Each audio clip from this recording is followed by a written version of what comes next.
maamulka Jubbaland ayaa deegaanka Goobeen ee gobolka Jubbada Hoose waxay ka hirgeliyeen xafiisyo ay ku shaqeeyaan maamulka deegaanka Goobeen waxaana xariga ka jiray xafiisahaasi laga hirgeliyay deegaanka Goobeen madaxweyne ku-xigeenka labaad ee maamulka Jubbaland Suldaan Cabduqaadir Xaaji Maxamuud Lugadheere intaasi kadib ayaa munaasabad loo qabtay xafiisyada laga hirgeliyay deegaanka Goobeen waxa ka soo qayb galay wasiiro ka tirsan maamulka Jubbaland iyo gudoomiyaha degmada iyo ururada bulshada ee ka dhisan deegaanka Goobeen ugu horeen munaasabadan lagu daafurayay xafiisyada deegaanka Goobeen ee ka hirgeliyeen maamulka Jubbaland ayaa waxa ka hadlay gudoomiyaha degmada Kismaayo Ibraahim Maxamed Yuusuf iyo gudoomiyaha deegaanka Goobeen Mudane Cumar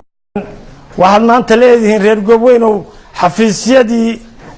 maamulkiina ku shaqeyn lahaa meelihii aad ku shiri lahaydeen meelihii aad isku hanuunin lahaydeen marka ilaahay baa mahad iskale iyo intii qayb ka qaadatay barnaamijkaas inuu hirgalo runtii farxadan la soo koobin karin weeye mudane madaxweyne kan waa noo hirgalay waa xafiiska maamulka laakiin Goobeen koow ma joogto baahideedu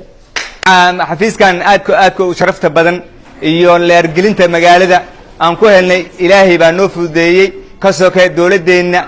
Jubbaland oo uu horkacayo madaxweynaheena aan jecelnahay Axmed Maxamed Islaam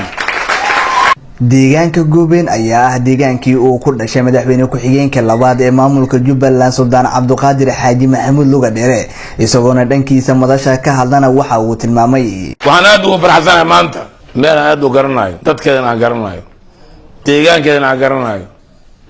anoo nool caafimaad qaba in maanta maamulkii loo dhiso xafiisyo aad u qurux badan oo lagu faani karo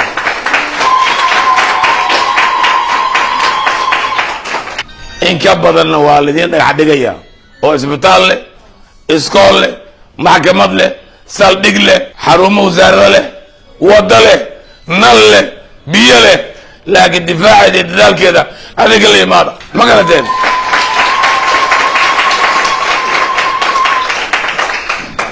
Goobeen waa tuulo waa ka weyn tahay beelna waa ka weyn tahay laakiin nasiib daro degmada Kismaayo laga xukumaa dirisku ah degma lagama dhigin laakiin insha Allah beel weyn oo degmo dhigta noqon doonta haddii alla idmo Cabdi Qadar Iimaan Dhaqane Home Cable TV magaalada Kismaayo.